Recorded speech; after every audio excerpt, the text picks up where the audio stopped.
Hello viewers, তোমাদের সকলকে আবারও স্বাগত জানাই আমার পাঠশালা চ্যানেলে। আজকে উল্টো রথযাত্রা। এই রথযাত্রাকে উপলক্ষ করেই আমি নির্বাচন করেছি বঙ্কিমচন্দ্র চট্টোপাধ্যায়ের লেখা রাধারানী উপন্যাসটিকে। বঙ্কিমচন্দ্র চট্টোপাধ্যায়, যিনি 1838 খ্রিস্টাব্দে 24 পরগনার কাঁঠালপাড়া গ্রামে জন্মগ্রহণ করেন। বঙ্কিমচন্দ্র চট্টোপাধ্যায় ডেপুটি ম্যাজিস্ট্রেট থাকাকালীন সময়ে সাধারণ মানুষের দুঃখ কষ্টকে খুব কাছ থেকে দেখেছিলেন এবং তিনি এই সাধারণ মানুষের কথা চিন্তা করেই বহু উপন্যাস রচনা করেছেন, যার মধ্যে অন্যতম একটি হলো রাধারানী। এই রাধারানী উপন্যাসটির প্রথম পরিচ্ছদ নবম শ্রেণীর বাংলা সিলেবাসের অন্তর্ভুক্ত করা হয়েছে। এই রাধারানী উপন্যাসটি সর্বপ্রথম বঙ্গদর্শন পত্রিকায় প্রকাশিত হয়েছিল 1282 খ্রিস্টাব্দে। এই নির্বাচিত অংশটুকু অর্থাৎ এই রাধারানী উপন্যাসের প্রথম পরিচ্ছদটুকুই আজ আমি আলোচনা করব। এই রাধারানী উপন্যাসে আমরা দেখতে পাই রাধারানী, যে 10-11 বছর বয়সের একজন নাবালিকা। সে আমাদের কাছে নাবালিকা, কিন্তু তৎকালীন সময়ের পরিপ্রেক্ষিতে রাধারানী ছিল একজন বিবাহযোগ্য মেয়ে। রাধারানী ছিল পিতৃহারা। রাধারানীদের অবস্থা প্রথমে ভালো থাকলেও একজন জ্ঞাতির কাছে মোকদ্দমায় হেরে যাওয়ায় তারা তাদের সমস্ত সম্পত্তি হারিয়ে ফেলে এবং একটা কুটিরে তারা দরিদ্রের মতো জীবনযাপন করতে থাকে। এরপর রাধারানীর মাও হঠাৎ করে অসুস্থ হয়ে পড়েন। ছোট্ট রাধারানী তার অসুস্থ মায়ের পথ্যের জোগাড়ের জন্য কতগুলো বনফুলের মালা গেঁথে মাহেশের রথে তা বিক্রি করবার জন্য যায়। রথের মেলায় প্রচণ্ড ভিড় হয়। রাধারানীর মনেও আশা জন্মায় যে তার গাঁথা মালাগুলো বিক্রি হয়ে যাবে, কিন্তু হঠাৎ করে নেমে আসে অঝোরে বৃষ্টি। সেই বৃষ্টি যে থামার নয় এটা রাধারানী জানত না, তাই সেই বৃষ্টি থামার অপেক্ষায় থাকে। এভাবেই সন্ধে ঘনিয়ে আসে। একটিও মালা বিক্রি না হওয়ায় ছোট্ট রাধারানী কান্নায় ভেঙে পড়ে। এরকম অবস্থায় ঘটে যায় আর এক বিপত্তি। হঠাৎ করেই কোনো এক অজ্ঞাত ব্যক্তি রাধারানীর ঘাড়ে এসে পড়ে।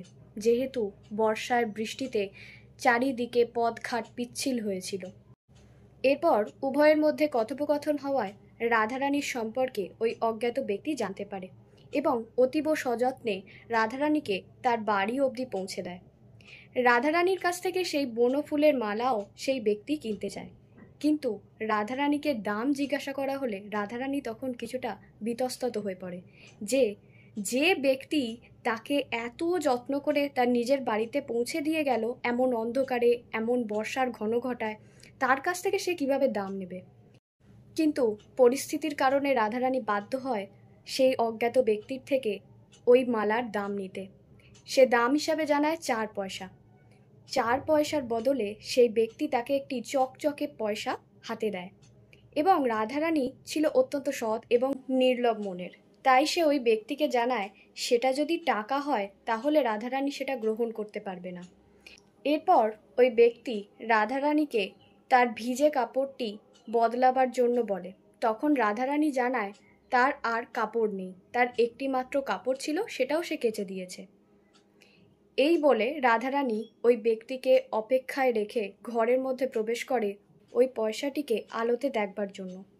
এখান থেকে রাধারানী যে সৎ এবং নির্লোভ তার পরিচয় পাওয়া যায়।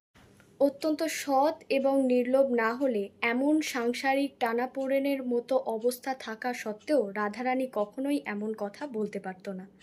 এরপর রাধারানী সেই পয়সাটিকে আলোতে পরীক্ষা করে দেখে যে সেটা পয়সা নয়, টাকা। এরপর বাইরে এসে রাধারানী সেই ব্যক্তিকে খুঁজতে থাকে, কিন্তু ততক্ষণে সেই ব্যক্তি চলে গেছে। এরপর রাধারানী ঘরের মধ্যে তার মাকে সমস্ত ঘটনা জানায়। মা মেয়ের মধ্যে কথোপকথনের সময় উপস্থিত হয় কাপড়ের দোকানের পদ্মলোচন, যার সাথে একসময় রাধারানীর পরিবারের ভালো যোগাযোগ ছিল। পদ্মলোচন জানায় এক বাবুগোছের লোক তার দোকান থেকে এই শাড়ি কিনে রাধারানীকে দেওয়ার জন্য বলে গেছেন। এরপর রাধারানীর কাছে সেই শাড়ি দুটো পৌঁছে দিয়ে পদ্মলোচন বেশ অনেক টাকা লাভ করতে পেরে সেখান থেকে চলে যায়। রাধারানী এরপর রান্না সেরে যখন মাকে খেতে দেওয়ার জন্য জায়গা পরিষ্কার করতে যায়, তখন একটা কাগজ কুড়িয়ে পায়। সেই কাগজ হাতে পেয়ে রাধারানী তার মাকে দেয়। রাধারানীর মা দেখে বলেন যে সেটা একটা নোট এবং সেই নোট রাধারানীকেই দেয়া হয়েছে, কারণ সেই নোটের মধ্যে রাধারানীর নাম লেখা আছে। সেই নোটে আরও একটি নাম লেখা ছিল, রুক্মিণী কুমার রায়। রাধারানীর মা অসুস্থ, তারা দরিদ্র, তাদের বাড়িতে অধিক লোকজনের যাতায়াতও সম্ভব নয়। এক অজ্ঞাত ব্যক্তি কিছুক্ষণ আগে তাদের বাড়িতে এসেছিলেন, সুতরাং এই নোটটি তারই হবে। অর্থাৎ সেই অজ্ঞাত কুলশীল ব্যক্তিটি হলেন রুক্মিণী কুমার রায়। রাধারানীর সাথে কথোপকথনের সময় সেই অজ্ঞাত ব্যক্তিটি তার বাসস্থান হিসাবে শ্রীরামপুরের কথাই জানায়। তাই পরদিন সকালবেলায় রাধারানী এবং তার মা বিভিন্ন জনের কাছ থেকে সেই রুক্মিণী কুমার রায়ের সন্ধান করতে থাকে, কিন্তু সেই রুক্মিণী কুমার রায়ের সন্ধান আর পাওয়া যায় না। রাধারানীর মা বুঝতে পারেন রুক্মিণী কুমার রায় একজন অত্যন্ত সহৃদয় ব্যক্তি, তাই তাদের এমন অবস্থার কথা শুনে তিনি তাদের দান করে বা দয়া করে এত উপকার করে গেছেন। রাধারানী উপন্যাসের এতটুকু অংশই নির্বাচন করা হয়েছে ক্লাস 9-এর সিলেবাসের জন্য।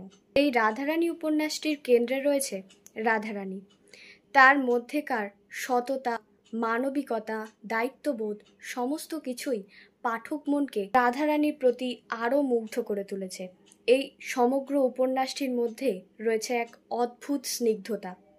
এদিকে রুক্মিণী কুমার রায়ের হৃদয়ও রাধারানীর জন্য ব্যথিত হয় এবং কোনো অদ্ভুত অনুভূতি তার মনকে দোলা দিয়ে যায়। এই উপন্যাস অংশটি থেকে তোমরা রুক্মিণী কুমার রায় চরিত্র এবং রাধারানী চরিত্র এই দুটি প্রশ্ন খুব ভালোভাবে তৈরি করো। এই ছিল আজকে আমার উপস্থাপনা। তোমাদের যদি ভালো লাগে অবশ্যই কমেন্ট করে জানিও। দেখা হচ্ছে পরবর্তী কোনো ভিডিওতে।